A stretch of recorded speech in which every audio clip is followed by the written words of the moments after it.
नमस्कार, मैं रवीश कुमार। अभी तक आप राष्ट्र के नाम संदेश सुना करते थे। जब किसी को लगे कि सेठ देश को अपनी जेब में रखने लगा है, तब राष्ट्र के नाम संदेश सुनना बंद कर दीजिए। सेठ के नाम संदेश सुनाना शुरू कर दीजिए। आप चाहें तो अपने रेडियो चैनल पर सेठ की बात भी शुरू कर सकते हैं। संडे के दिन आज़ादी के आंदोलन के समय भारत के कई सेठों ने अपना बिजनेस दांव पर लगा दिया, इसलिए कि भारत आज़ाद हो और लोकतंत्र कायम हो। अब उसी आज़ाद भारत में कुछ सेठ ऐसे हैं जो लोकतंत्र और अभिव्यक्ति की आज़ादी को कुचलने के नए नए तरीकों में हिस्सेदार बनते जा रहे हैं। इसलिए सेठ के नाम संदेश जारी कर रहा हूं। कारोबार बहुत साफ है मेरी समझ में कि देश और समाज के लिए अत्यंत जरूरी है। दुनिया के अन्य देशों की तरह हमारे देश के सेठों ने भी समाज को बहुत कुछ दिया है, लेकिन हर सेठ को आप उसी एक चश्मे से नहीं देख सकते हैं। बहुत सारे सेठ होते हैं जो बहुत मेहनत करते हैं, अपना उत्पाद बनाते हैं, उस उत्पाद को लेकर दुनिया में विश्वास हासिल करते हैं, दूसरे अच्छे उत्पादों से प्रतिस्पर्धा करते हैं, पैसा कमाते हैं, समाज और देश को देते हैं। मगर दो चार सेठ ऐसे होते हैं जो राजनीति के बेहद खास होते हैं। उन्हें हर चीज का ही ठेका मिल जाता है, जंगल से लेकर बंदरगाह, आसमान से लेकर जमीन तक का। ऐसा लगता है कि बाकी किसी सेठ को बिजनेस करना नहीं आता है। ऐसे सेठ का सारा कारोबार आप देखेंगे कि सरकार की संपत्ति के आसपास घूमता है। इस तरह के सेठ का मूल्यांकन आपको अलग से करना चाहिए। सभी को सभी में मत मिलाइए।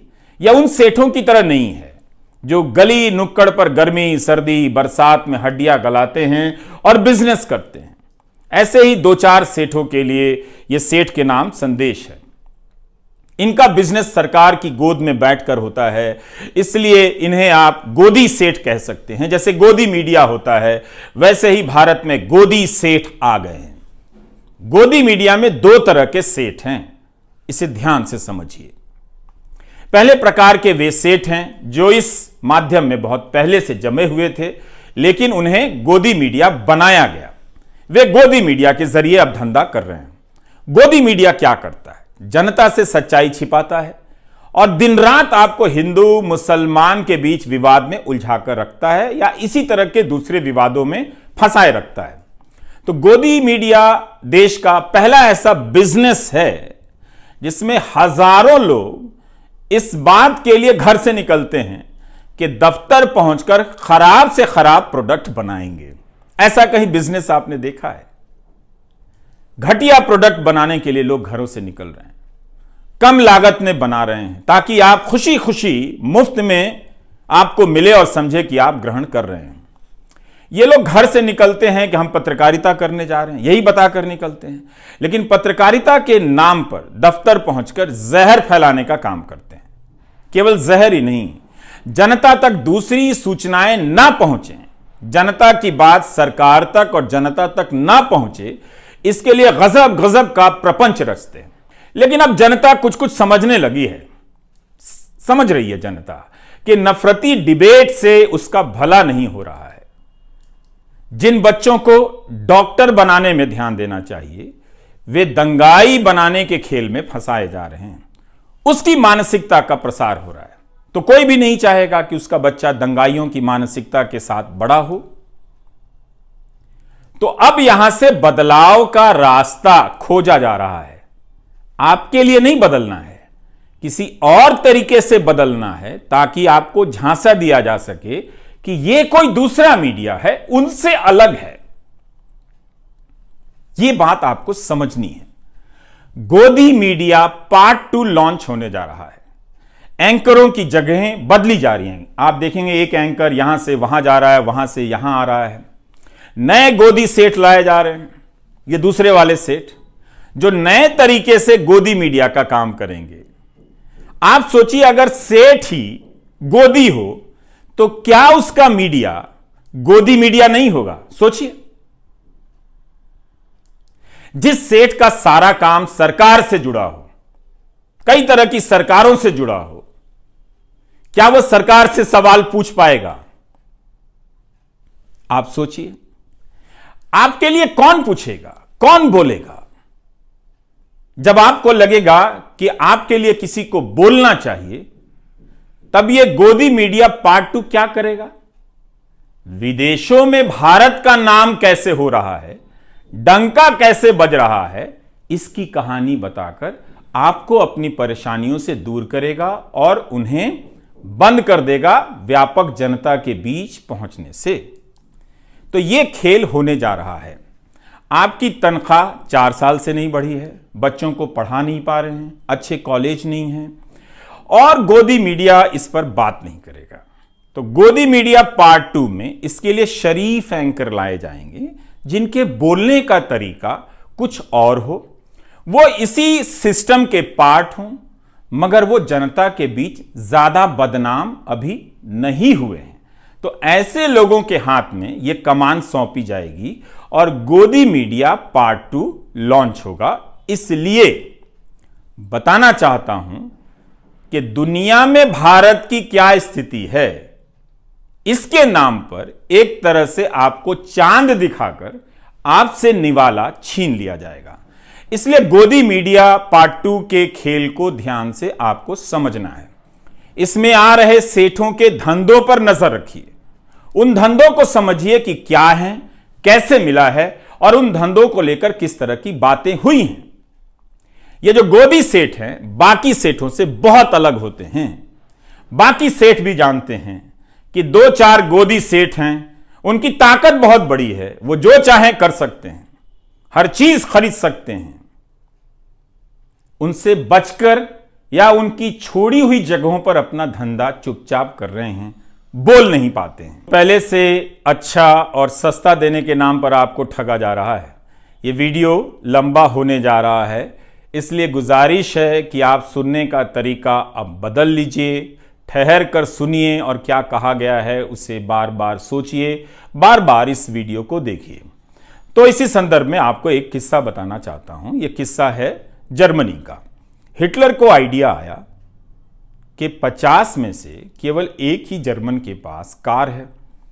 तो वो आइडिया लेकर आता है कि सभी जर्मन के पास एक कार होनी चाहिए। आप खेल देखिए, किसी की जरूरत में कार शामिल नहीं है, मगर वो सपना बेचता है सबको कार के लिए, और सबको लगता है कि हां, हमारे पास कार नहीं थी, हम तो अभी तक गर्व कर ही नहीं पा रहे थे, जब कार आ जाएगी तब हम गर्व करेंगे।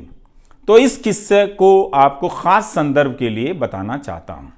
इन दिनों आप देखेंगे कि कार की जगह मुफ्त में मोबाइल डेटा बांटा जाता है और कई चीजें बांटी जाती हैं, जिससे आपको फायदा भी होता है। लेकिन सोचिए कि एक सस्ती चीज देकर बाकी कितनी चीजें, बेशकीमती चीजें आपसे ली जा रही हैं। इसका हिसाब करेंगे तब आपको खेल समझ आने लगेगा। तो मई 1937 में नाजी पार्टी की मजदूर इकाई एक कोऑपरेटिव बनाती है, फोक्सवैगन के नाम से फर्डिनेंड पोर्श को ले आती है, जो अमीरों की कार तब बनाया करते थे। बहुत ऑटोमोबाइल इंजीनियर थे उस समय के, बहुत ही लोकप्रिय ऑटोमोबाइल इंजीनियर थे फर्डिनेंड पोर्श। अब वो गरीबों के लिए, आम लोगों के लिए सस्ती कार की डिजाइन करने लग जाते हैं।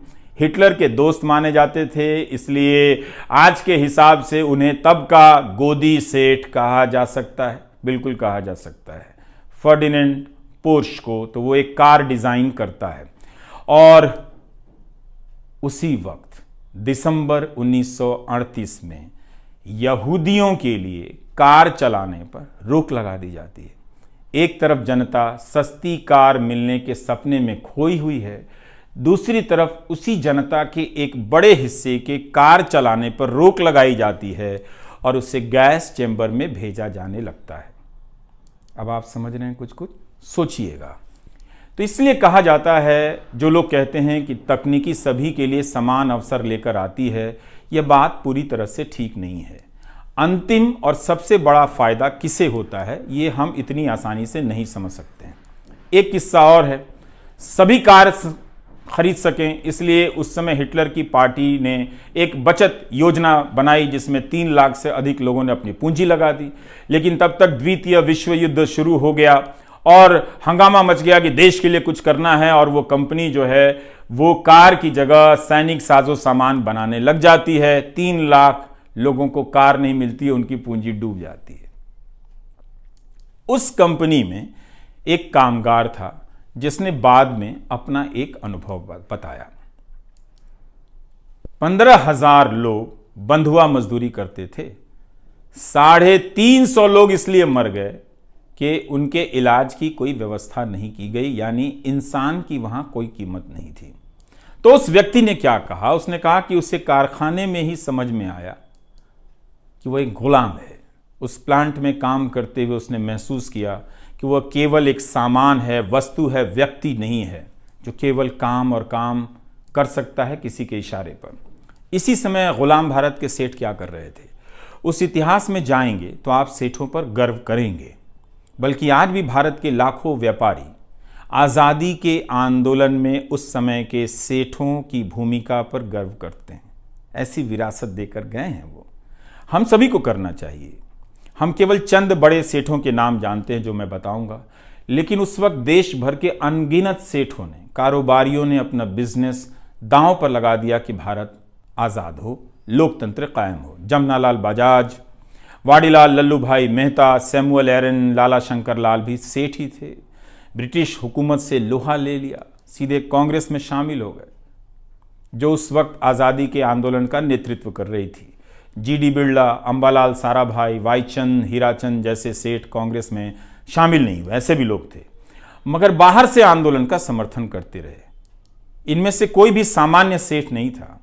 हमारे हीरो हैं ये लोग, हमारी आज़ादी की लड़ाई की विरासत हैं। इन्हें भी छापा पड़ने और बिजनेस डूब जाने का डर रहा होगा, मगर ये उस डर से उस वक्त बाहर आ गए।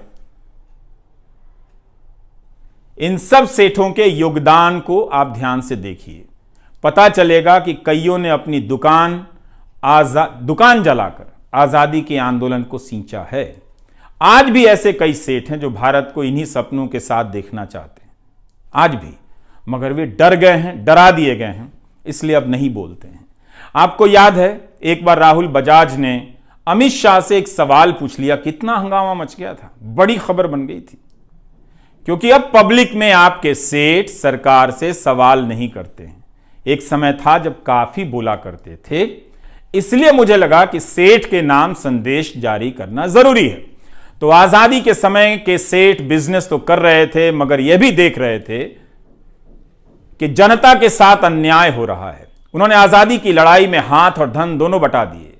बेंगलुरु के हाजी उस्मान सेठ ने तो अपनी सारी पूंजी गांधी के आंदोलन को दे दी, आयात किया हुआ सारा सामान जला दिया। बाद में हाजी उस्मान की मौत किराए के मकान में हुई, लेकिन जब उनकी मैयत निकली तो इतने लोग शामिल हुए कि 5 किलोमीटर की लाइन बन गई। यह था सेठों के प्रति सम्मान, उनका आदर और उनका योगदान। तो जिस समय हिटलर की जर्मनी में सेठ उसके साथ मिलकर अपनी ही जनता को जला रहे थे, भारत में, गांधी के भारत में सेठ अपना बिजनेस जलाकर लोगों के अंधेरे घरों में दिया जला रहे थे। है ना उनका शानदार इतिहास। मीडिया को सेठ ही चलाते हैं। हर दौर में सेठ, मीडिया और सरकार की भूमिका और रिश्ते बदलते हैं। हर समय नई नजर से इन तीनों को देखने की जरूरत है। जब सारा मीडिया 2-4 सेठों के हाथ में चला जाएगा, तब अभिव्यक्ति का मैदान छोटा हो जाएगा। कई लोग इस खेल की तुलना हर तरह के सेठ से करते हैं, मगर यह खेल इतना सरल नहीं है। पिछले 8 साल में कई नए मीडिया संस्थान आए, जैसे caravan, wire, news laundry, scroll, article 14। यह भी मीडिया का काम करते हैं। क्या गोदी सेठ इनकी मदद कर सकता है? इनमें निवेश कर सकता है? नहीं, क्योंकि ये सरकार से सवाल करते हैं, झूठ का पर्दाफाश करते हैं। इसलिए गोदी सेठ का निवेश केवल धंधे के उसूल की तरह किया जाने वाला निवेश नहीं है। आप बेहतर तरीके से जानते हैं कि गोदी सेठ क्यों गोदी सेठ है। आप ही बेहतर बता सकते हैं कि यह सेठ किसका है, मतलब खुद बना है या किसी का एजेंट है। गोदी सेठ के पास दौलत बहुत है, ताकत बहुत है, बहुत ताकत है, मगर याद रखना चाहिए सभी को, गोदी सेठ को भी, कि यह भारत है। इसकी महान जनता को कोई गोदी सेठ चवन्नी ना समझे। उसके स्वाभिमान से ना खेले, वरना वो अपनी जेब से केवल एक एक चवन्नी निकाल कर रख देगी तो दौलत का ऐसा पहाड़ बन जाएगा और उसके सामने सेठ की सारी दौलत चवन्नी हो जाएगी। महान भारत की महान जनता का सामर्थ्य दुनिया के किसी भी नंबर के 2 नंबरी सेठ से बड़ा है, किसी भी नंबर के 2 नंबरी सेठ से बड़ा है। सेठ के नाम संदेश इसी मकसद के लिए है, बताने के लिए। पूरी दुनिया में देखिए, केवल भारत में नहीं है, सेठ लोग क्या कर रहे हैं। 2-4 ही सेठ होते हैं हर देश में, वो पूंजी को अपने नियंत्रण में कर लेते हैं, सारी पूंजी उनके पास होती है। ऐसे सेठ राजनीति की गोद में होते हैं और राजनीति इनकी गोद में होती है। विकास विकास की राजनीति के नाम पर ऐसे सेठ आपके लिए नौकरी का सपना पैदा करते हैं, कुछ समय के लिए, कुछ को रोजगार देते भी हैं, फिर उस नौकरी के नाम पर जंगल, जमीन, आसमान तक पर अपना कब्जा जमा लेते हैं। आप देखेंगे कि इस काम में 2 ही 3 सेठ होते हैं, ज्यादा से ज्यादा 10 होते हैं। किसी भी देश में देखिए, केवल भारत में नहीं है। इनका मकसद रोजगार और देश के लिए धन पैदा करना नहीं होता, अपने नेता के लिए जनता को निर्धन करना होता है, ताकि उस जनता को मुफ्त में 2-4 चीजें देकर एहसान किया जाए, जताने की कोशिश हो कि आपको हम दे रहे हैं, लेकिन आप गिनिए कि आपसे कितना वो ले रहे हैं। तो हर इस काम में हर देश में 2 ही 4 बड़े गोदी सेठ होते हैं जो हर तरह का मीडिया खरीद लेते हैं और बाद में जनता को खत्म कर देते हैं। मुमकिन है गोदी सेठ के यहां काम करने के लिए पत्रकारों की लाइन लग जाएगी। नौकरी है, मजबूरी है, यह बिल्कुल समझता हूं मैं। नौकरी ठुकरा देना सबके लिए मुमकिन नहीं है, लेकिन यह बात आपके भीतर साफ होनी चाहिए कि यह पत्रकारिता नहीं है। मैं ये अपराध बोध आप पर नहीं डालना चाहता, आपकी मजबूरियों को समझता हूं। मैं ये बात पत्रकारों से कह रहा हूं। फिर भी मैं कहना चाहता हूं कि याद रखिएगा, आप एक खतरनाक गोदी सेठों के यहां काम कर रहे हैं। ये बात आप याद रखिएगा। इसलिए जनता से कहता हूं कि आप गोदी मीडिया देखना बंद कर दें, ताकि गोदी चैनलों के पत्रकारों को आजादी मिल जाए। जनता का दबाव बढ़ेगा तो पत्रकारों को अच्छा काम करने का मौका मिल सकता है। इसके बाद भी गोदी सेठ के पत्रकार अगर वो नौकरी ना छोड़ पाए, उनके यहां नौकरी करने के लालच से अपने आप को ना रोक पाए, तो एक बेहद आसान रास्ता बताता हूं। जब वे दफ्तर से घर लौट कर आए तो अपने बच्चों से, पत्नी से, परिवार के सदस्यों से और रिश्तेदारों से उनके कान में कह दें कि भारत में पत्रकारिता खत्म कर दी गई है, ये लोकतंत्र नहीं है। जो खबर बताई जानी चाहिए वो खबर नहीं बताई जाती है। आज हमने कई ज़रूरी खबरों की हत्या की है, हत्या होते हुए देखी है। नए और अच्छे कहे जाने वाले पत्रकारों को लाया जाएगा। गोदी मीडिया पार्ट 2 लॉन्च होगा। ये बातें बहुत अच्छी करेंगे, शालीन तरीके से करेंगे। आपको पता भी नहीं चलेगा कि चीज़ें बदल गई हैं। पहले धक्का देकर आपको बाहर निकाला गया, अब कंधे पर हाथ रखकर, गर्दन सहलाकर आपका काम तमाम किया जाएगा। तो तमाम तरह के प्रोमो आएंगे जिससे लगेगा कि ये पत्रकारिता के तारणहार आ गए हैं, अब पत्रकारिता ये लोग बचा लेंगे। लेकिन इनकी भाषा पर गौर करते रहिएगा, इनकी आंखों में झांक कर देखिएगा। ऐसे बोलेंगे जैसे अपने गुल्लक का सोना गलाकर भारत की गुलाम हो चुकी पत्रकारिता को ये सोना बनाने आ गए। जो बताया जा रहा है उसे देखिए, जो नहीं बताया जा रहा है उसके बारे में सोचिए। चैनलों से खबरें गायब हो रही हैं, खबरों की जगह झगड़े भर दिए जा रहे हैं। गोदी सेठों का गोदी मीडिया, अलग अलग चैनल मगर सभी का काम एक। क्या यह आज़ाद मीडिया की निशानी है? खुद से सोचिए। यह कैसा बिजनेस है जहां खराब माल बनाने को लेकर कंपटीशन हो रहा है? बिना आज़ाद मीडिया के नागरिक की आज़ादी का क्या मतलब है? कहां बोलेंगे आप? किससे बोलेंगे आप? क्या आप बर्दाश्त कर सकते हैं कि इतने महान देश में एक आज़ाद मीडिया नहीं है? यह गर्व की बात है। जितने भी पुराने और सांस्थानिक मीडिया थे सब के सब गोदी हो गए। यूट्यूब का भी फॉर्मूला ये लोग एक दिन निकाल लेंगे। आजाद पत्रकारों के लिए खतरे बढ़ने वाले हैं। राष्ट्रीय सुरक्षा से जोड़कर उन्हें अब दबाया जाएगा। इसके नाम पर पहले ही कई लोगों को फर्जी तरीके से जेल में बंद किया गया है। आप जानते हैं, कई उदाहरण दिए जा सकते हैं। तो अब बारी आजाद पत्रकारों की है। मगर आप जनता ने YouTube पर अजीत अंजुम, अभिसार से लेकर संजय शर्मा, पुण्य प्रसून वाजपेयी, श्याम सिंह मीरा, गिरधारी लाल, साक्षी जोशी, निखिल वागले, इन सभी के चैनलों को सब्सक्राइब किया है। इसका मतलब है आप इस खेल को समझ गए हैं, तभी आप आजाद पत्रकारों को अपना रहे हैं। आपने एक गजब का यह काम किया है, शानदार काम है आप दर्शकों का। कई नाम है जो यहां पर इस वक्त छूट रहे हैं, मगर उन सभी का साथ देकर आप लोगों ने इतिहास के इस मोड़ पर बेहद शानदार काम किया है। आपने गोदी मीडिया छोड़ दिया है। तो इस गोदी सेठ से आग्रह है कि वह उन सेठों की तरफ देखे जिन्होंने देश को आजाद कराने में अपनी भूमिका निभाई।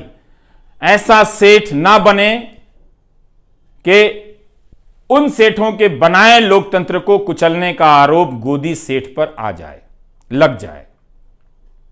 इसलिए हमें लगा कि आपके बीच आकर सेठ के नाम संदेश पढ़ना चाहिए। गोदी सेठ को बताना बहुत जरूरी है कि वो बिजनेस करे, खूब बिजनेस करे, मगर इस लोकतंत्र का बिजनेस ना करे, सूचनाओं का धंधा ना करे। ये याद रखे, गोदी सेठ अपनी दौलत से इस देश की शान को चमकाए, कोई हर्ज नहीं है, मगर उसकी शान से खिलवाड़ ना करे। जनता देख रही है। एक छोटा सा किस्सा और, आप बजट के समय फिक्की नाम की संस्था के बारे में सुनते होंगे। यह उद्योगों की बहुत बड़ी संस्था है। इसका गठन 1927 में हुआ था। जीडी बिरला और पुरुषोत्तम दास ठाकुरदास ने किया। मकसद था कि जो भारतीय व्यापारी हैं उनके हितों की बात अंग्रेजों की सरकार से की जाए। पर देखिए इस बात को कि कैसे वो अपनी बात करने गए थे अंग्रेजों से, लेकिन समझने लगे देश की बात। जैसे जैसे वे अंग्रेजों के करीब गए, बात करने लगे, उन्हें दिखने लगा कि कैसे अंग्रेजों ने भारत की संपत्ति को लूट लिया है, कैसी कैसी नीतियां बनाई हैं। इन नीतियों की वजह से भारत के कारोबारी पनप नहीं पा रहे हैं। फिक्की से जुड़े बिजनेसमैन समझ गए कि उन्हें राजनीतिक कदम उठाने पड़ेंगे। 1928 में पुरुषोत्तम दास ने कहा कि हम अब और राजनीति से अलग नहीं रह सकते हैं, हमें आजादी की लड़ाई का हिस्सा होना पड़ेगा। यह हमारे व्यापारी वर्ग का शानदार इतिहास है। एक छोटा सा किस्सा और, 1937 में कांग्रेस ने कई प्रांतों में सरकार बनाई। इसी से जुड़ा जीडी बिरला का एक प्रसंग है। तब जीडी बिरला ने अंग्रेजी हुकूमत के अधिकारियों से कहा था कि कांग्रेस केवल संविधान के हिसाब से काम करने नहीं आ रही है, बल्कि आजादी के लक्ष्य को आगे बढ़ाने के लिए सरकार में आ रही है। अगर सरकार संवैधानिक सुधार नहीं करती है तो भारत सीधी कार्रवाई के लिए मजबूर हो जाएगा, यानी आजादी के आंदोलन के लिए। इसका मतलब तो यही था कि जनता अहिंसक रूप से सरकार की बात मानने से इनकार कर देगी, सिविल नाफरमानी कर देगी। यह हमारा इतिहास है। वक्त फिल्म में एक चिनॉय सेठ हुआ करता था, लेकिन अब वो गोदी सेठ में बदल गया है। इसलिए आज का वीडियो बनाना पड़ा, बताने के लिए कि गोदी सेठ भारत की जनता को चवन्नी ना समझे। मीडिया और पत्रकार बिक सकते हैं, लेकिन जनता को कोई नहीं खरीद सकता। क्या दिन थे जब हमारे सेठ अंग्रेजी हुकूमत पर दबाव डालते थे कि जनता का दमन मत कीजिए, कांग्रेस और प्रेस से बैन हटा दीजिए, मगर अपने बिजनेस को इसके लिए उन्होंने खतरे में डाल दिया। मगर आज हम कहां पहुंच रहे हैं, यही याद दिलाने के लिए था सेठ के नाम संदेश। गोदी चैनल देखना बंद कर दीजिए। बिना मेहनत के, बिना समय लगाए, बिना किसी खर्चे के आप अपने प्यारे देश के लिए इससे ज़्यादा कुछ नहीं कर सकते, इससे बेहतर कुछ नहीं कर सकते। नमस्कार, मैं रवि।